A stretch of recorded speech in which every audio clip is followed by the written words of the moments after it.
My cousin forgot to return my jacket and started calling it hers. I lent my cousin my favorite jacket for one night, and somehow that single night turned into her entire aesthetic. The jacket is not designer, but it looks expensive because it fits perfectly.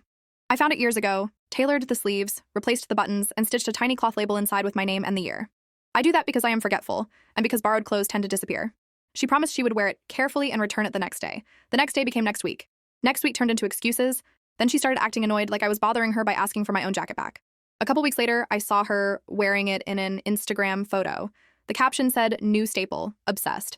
Someone asked where she got it, and she replied, "Vintage find," with a sparkle emoji. I texted her calmly and said, "Hey, that is mine."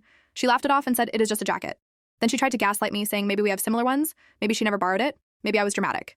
That is when I stopped arguing and started waiting. A few weeks later, there was a small family gathering. Coffee, desserts, people hovering around a baby. She walked in wearing the jacket again, like a challenge. I smiled and told her it looked great and asked where she got it. Loudly, she said she had owned it forever. Perfect. I asked if I could check the inside seam because I had repaired mine once. She tried to move away, but I flipped the collar open. There was my label, crooked stitching, my name, and the year. I said calmly, "Oh good, it is mine." I thought I lost it. The room went silent. She laughed too hard and said I was embarrassing her. I told her she embarrassed herself when she decided keeping it was easier than returning it. I put the jacket on and walked into the kitchen like nothing happened. Later, she texted me that I was petty and cared more about stuff than family.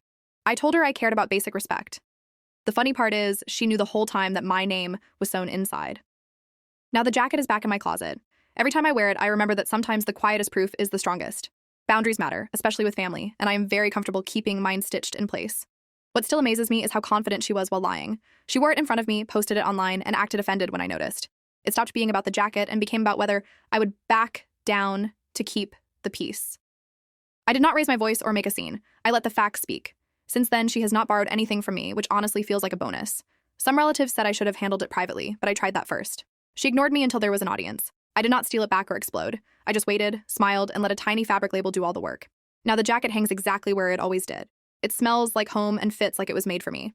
Every stitch reminds me that calm confidence beats shouting and that respect should never be optional. The jacket stayed, the lesson stayed, and my patience did not. That is the whole story. No revenge, no drama, just timing, truth, and a very quiet win. Exactly.